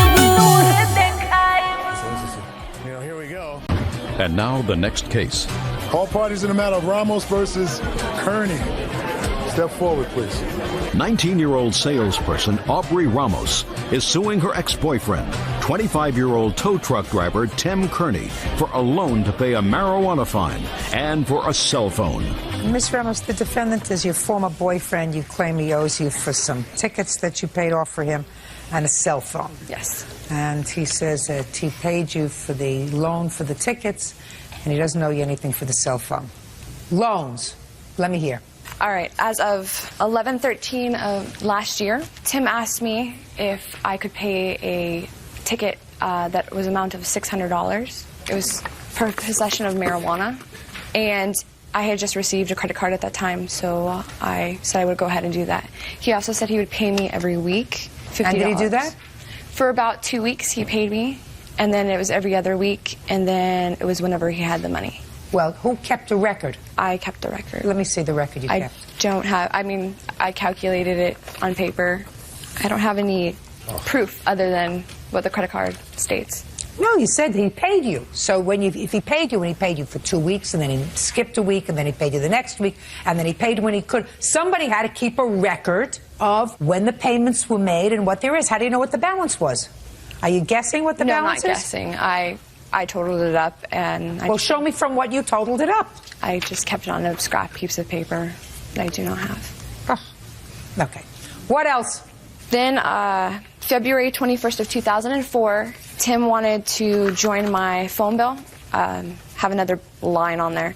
He said he would pay me every month that the phone bill was due, and that if we stopped dating, he would still pay the fee every month. He then decided to break up with me a month later, and he kept paying the bill for another 2 months. His girlfriend and I got in a confrontation over the phone, so I turned off his phone the next day. There's a $200 cancellation fee. He told me that he did not owe me any more money for He the doesn't phone. owe you any money. He kept his end of the bargain. Not at all. Shh. Do I look like I need some help? When you lend somebody money, you keep records. Courts don't deal in guessing. Mr. Kearney says that he has, in fact, paid you back all but $50. Yes, ma'am. Is that right? That's correct. Now, he doesn't know that either. He's just making that up. You don't know how much he owes you because you're just making it up. Because if you had scraps of paper, then you would have brought them to court. You didn't. When you make a business, a contract arrangement with somebody, even if it's an oral contract, you keep records. Otherwise, you're asking courts to guess. Courts don't guess. Mr. Kearney says he owes you $50. You can't prove to me that he owes you any more than $50. So you get $50 on the loan for the ticket for the marijuana. But now, as far as the cell phone is concerned, this is very, very fast. He made an arrangement with you, according to what you just told me, that he would pay you each month for the cell phone. And according to you, he paid you even after you broke up. For 2 months, he paid the cell phone bill. And then you got into a contest, a match with his girlfriend on the phone, and you turned off the cell phone. That's what you just told me. So you want the $200 cancellation fee. He doesn't owe that to you. He didn't tell you to cancel the phone. You canceled the phone because you had an argument with his girlfriend. You had no right to turn off the telephone, and if you did and incurred a cancellation fee, that, Ms. Ramos, is your problem. Judgment for the plaintiff in the amount of $50. That's all. Thank you. Thank you. How does that excuse you, Mr. The only reason we were even here today is because she needs to try and stay in my life. I want her as far away as possible.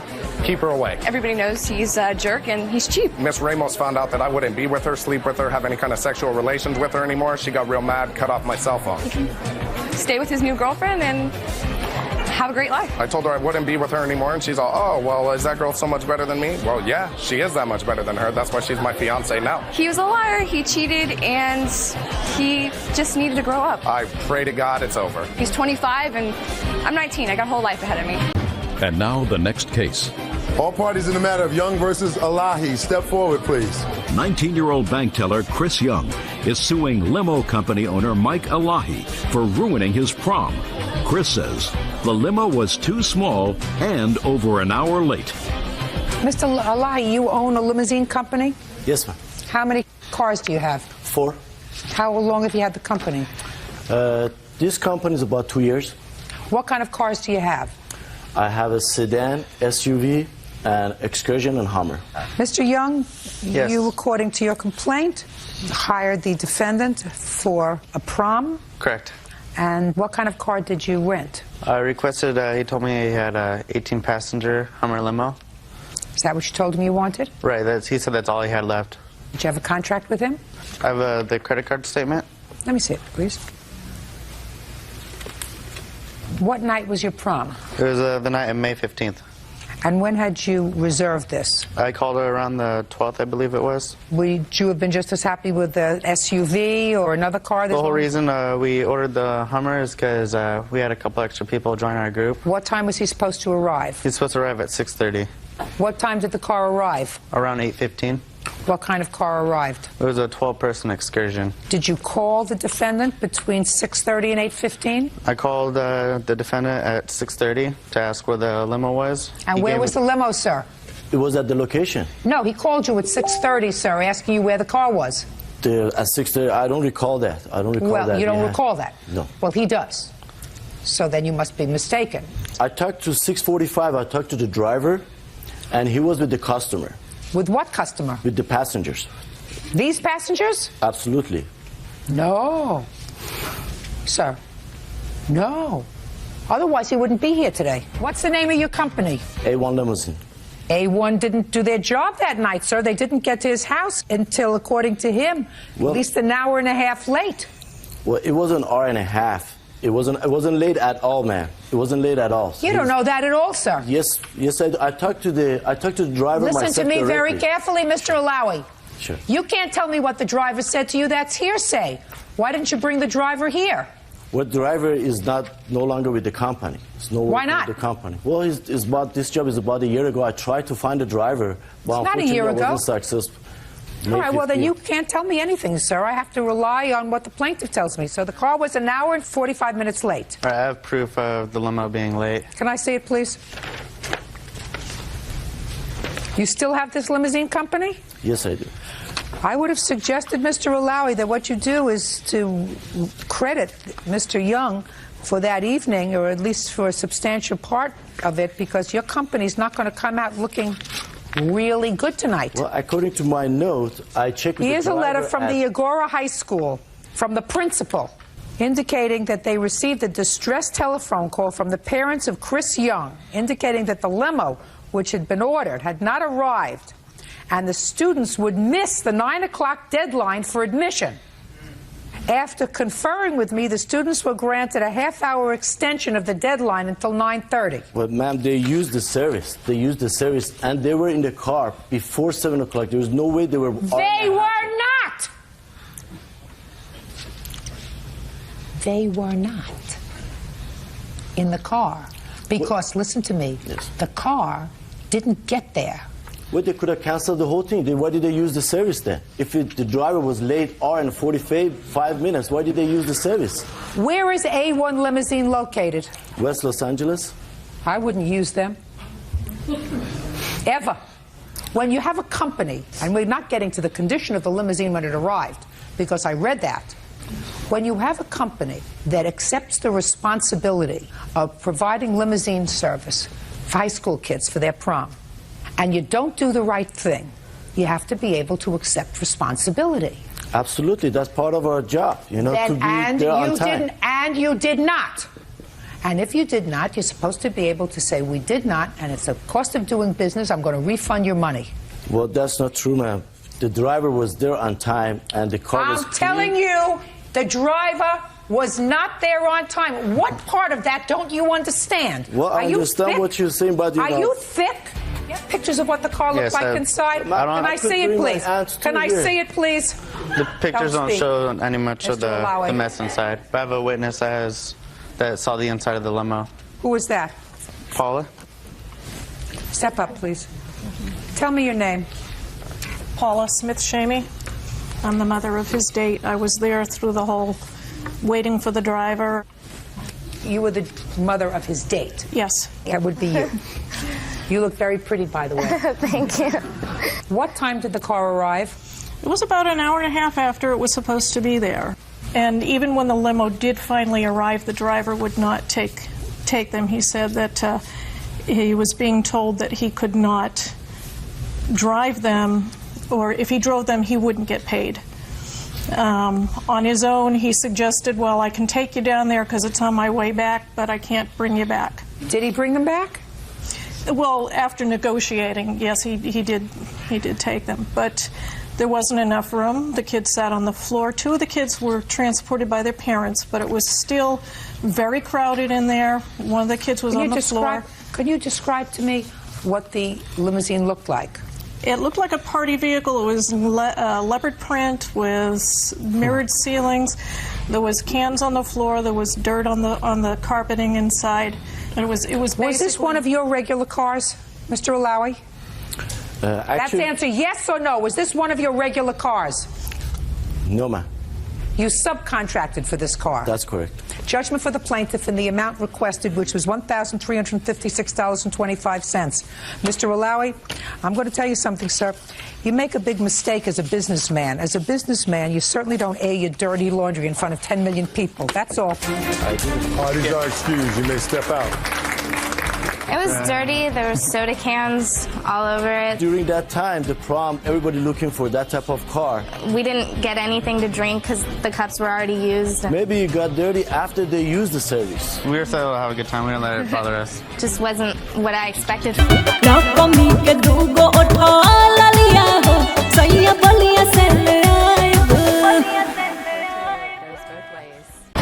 And now the next case. All parties in the matter of Burrell versus Bruce. Step forward, please. Business owner Gary Burrell is suing his former tenant, security officer April Bruce, for breaking a lease. April says she and Gary were having an affair, and when she broke it off, he kicked her out. Mr. Burrell, you have a rental property? Yes. How large is this house? 3-bedroom, upstairs, downstairs. And when did Miss Bruce lease the house? Questions are going to get harder, Mr. Burrell. I'm sorry. April 1st, 2004. And what was the term of the lease? 12 months at $650 a month. When did she move out? October 18th, 5.5 months into the lease. And you are suing her for the remainder of the lease? Yes. Prior to April 1st, 2004, had the house been rented? No. Why not? I was living in it. There came a time after Miss Bruce moved in that you began to have a social relationship with her. Is that right? Yes. When was that? 3 months after she moved in, 3 to 4 months after she moved in. Did you ever spend the night there? Once or twice, maybe about 4 times, yeah. Once or twice, 4 times? About 4 times. Do you know, Mr. Burrell, it's not a really good idea to mix business and pleasure? Yes, I do know that now. Now, Miss Bruce says that she moved out because you got weird on her. Is that right? That's true. How did he get weird on you, and when did he start to get weird on you, Miss Bruce? 2 months into me living there. He started coming over every day, using his master key to get into the house. Why did you use your master key to get into the house? I don't ever remember doing that. Well, the fact that you don't remember doing it doesn't mean that you didn't do it. I never done that. And then it's just like he never went up. It's like he was just there all the time. You mean just hanging around? Just hanging around.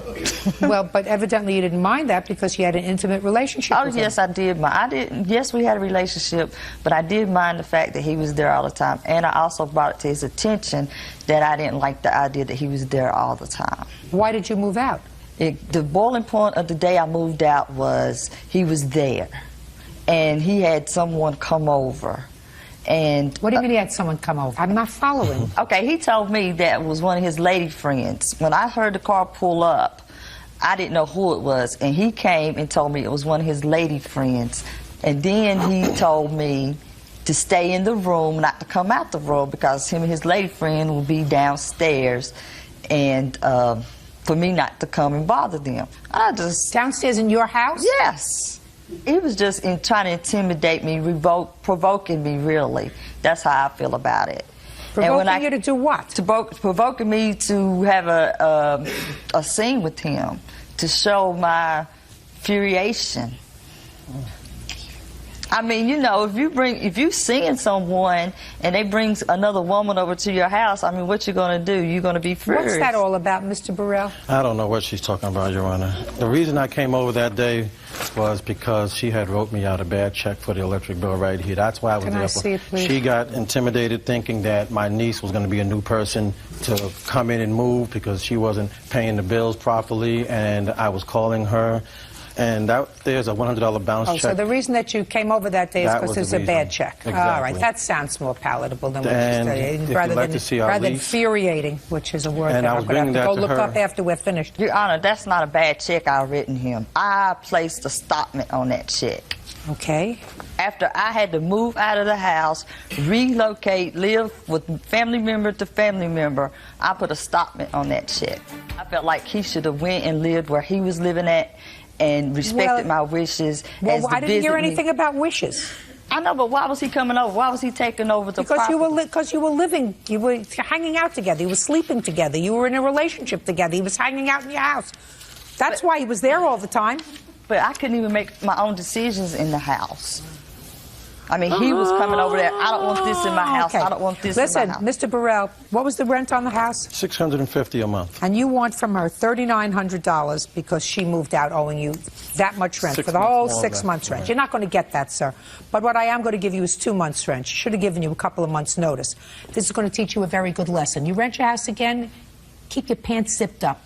Look elsewhere for your social life, sir. You don't mix business with pleasure. It was a very smart thing for you to say to her when you first started the relationship, because that's what you said. You didn't follow through. Do you understand?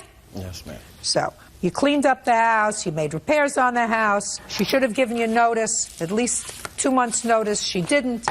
Go rent the house, live there yourself, go, be happy, have a nice life. Judgment for the plaintiff in the amount of $1,300. Parties are excused. You may step out.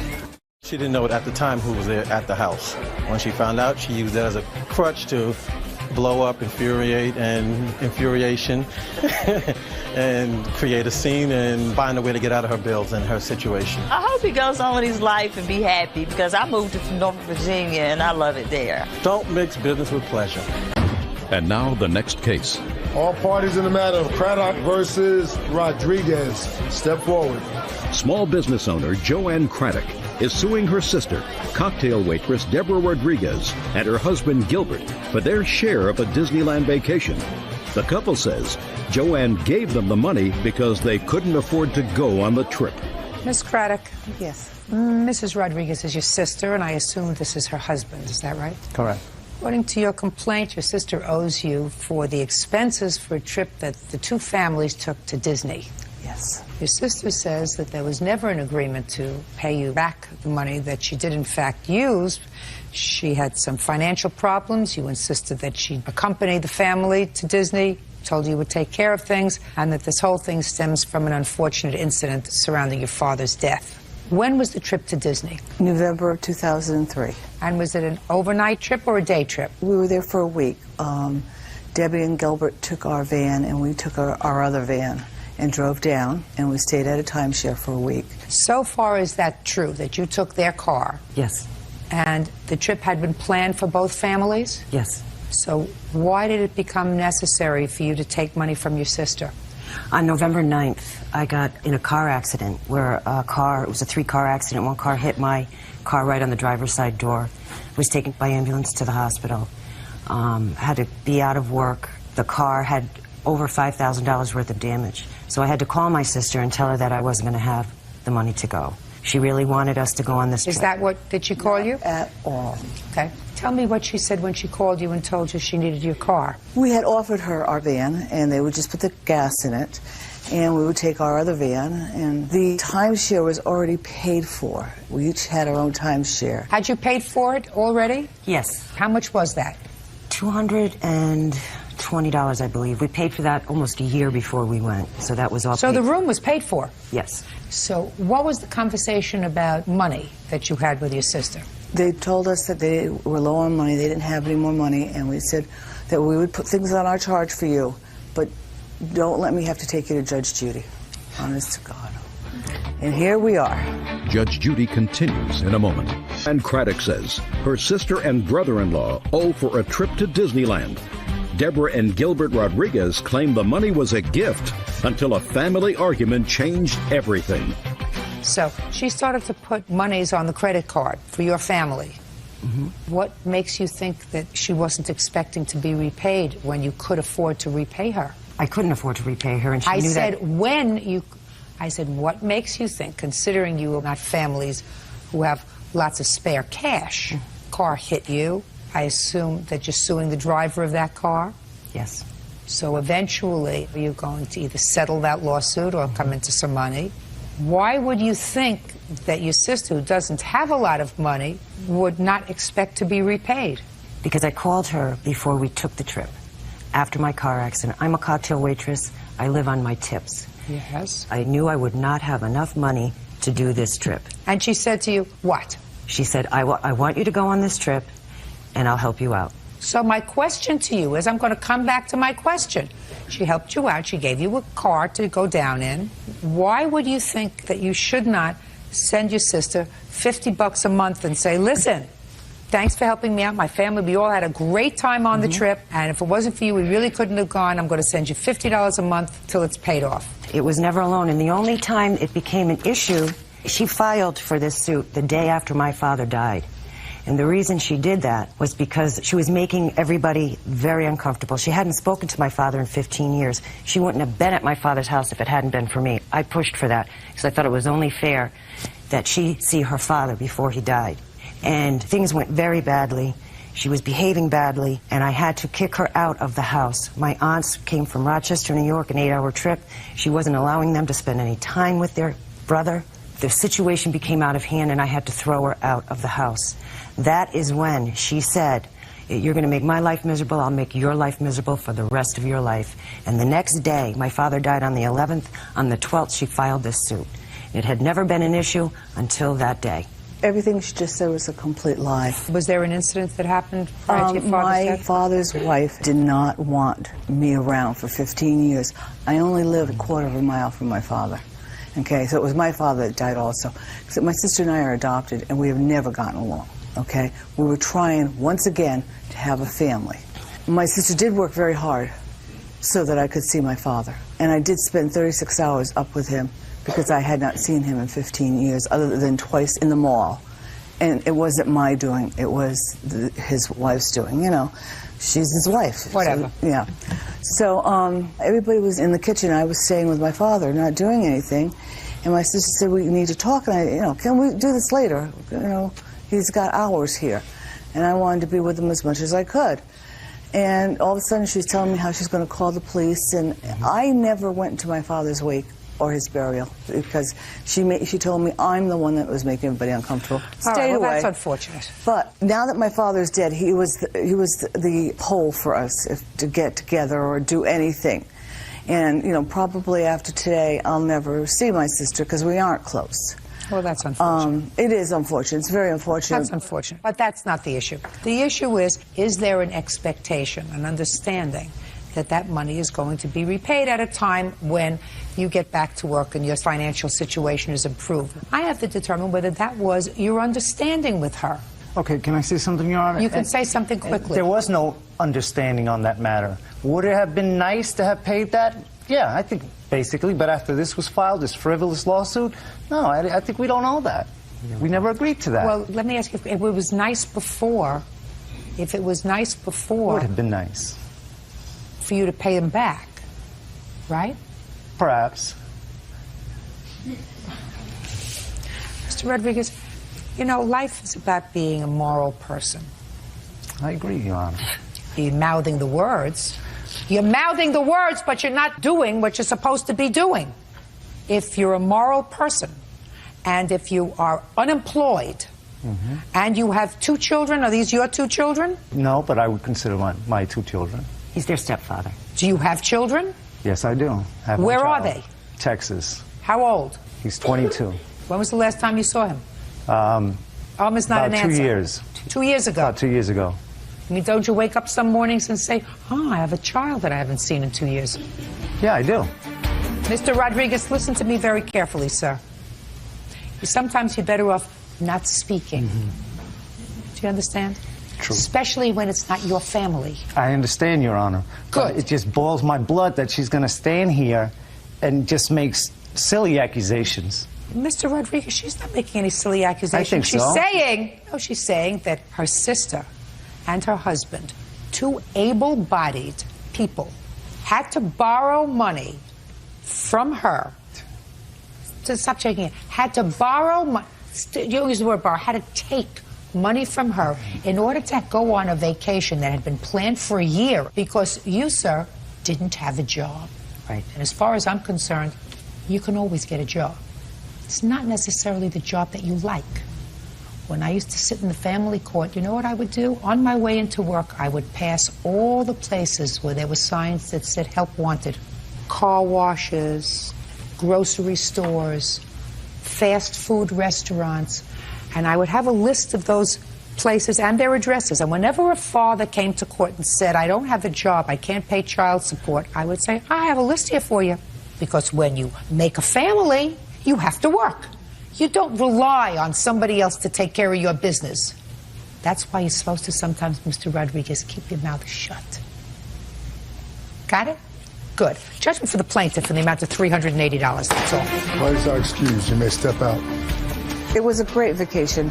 It was a nice memory for our children. There was no talk of money until the unfortunate incident with my father. I had told her, please don't let me take you to Judge Judy. That was the funny thing, and then here we are. For me to have to deal with all this on top of his death, it was a little too much for me. I love my sister. She would not let anybody spend any time with my father. She was right at his bedside. She wouldn't let anybody be alone with him. Her behavior when my father was dying, throwing me out of the house. When I asked her to leave, she said, when my father takes his last breath. I didn't go, like I said, to the wake or the funeral. She could have gone to the wake. I never had closure, and I'll never will have closure. And now the next case.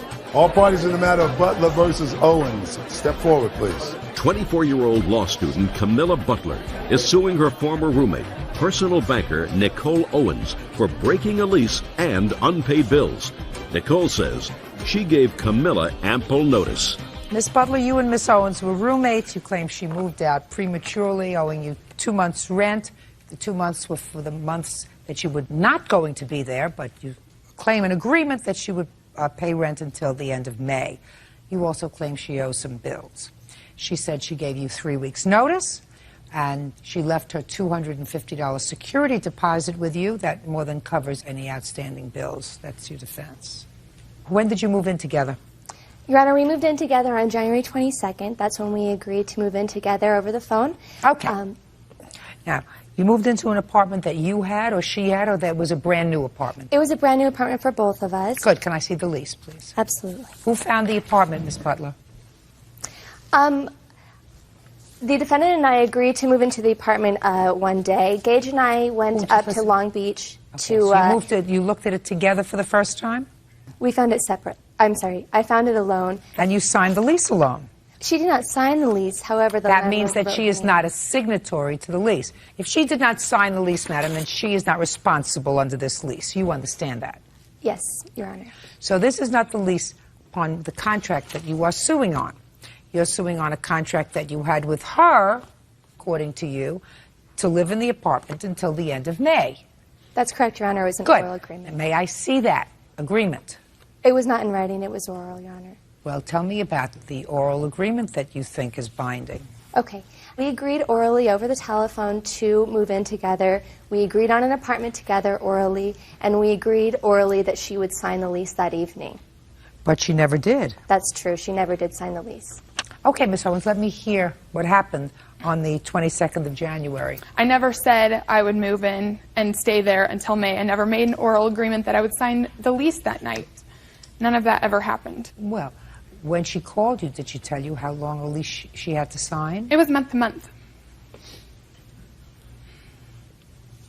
This is a month-to-month lease. Yes, Your Honor, it is. However, we agreed together, separately, outside of the lease agreement, that we would be living together until May 31st. She didn't want to live with you after March. Yes, she did tell me March 10th that she was entertaining the idea of moving out. At that day, we talked about it. I said, that's fine if you want to move out. That's fine with me. However, if you choose to move out, you need to make sure that you find somebody to move in your place. She agreed. That's not true. Well, no, that's not true. You're not responsible for the lease in April or May. You could have given your landlord notice and moved. You chose to stay there. However, we did agree that we would live together until the end of May. Listen, people get married and they agree to live together till death do us part. 50% of those people go their own way. Just because you agree doesn't mean that she has to stay there. Now, what about her security deposit? We haven't gotten the security deposit back since the landlord is still in the process of cleaning the apartment and, seeing what needs to be done. But you had $250 in security deposit? Yes, I did. Okay. Now, what bills do you say she left when she left? There was a gas bill for February, electric bill for February, garage rental for March, gas bill for March, and also there were 10 days of rent between January 22nd and January 31st, where apparently we didn't pay for it in February, so we had to pay it later, and Nicole never paid that part. So let me have those figures, please. Okay.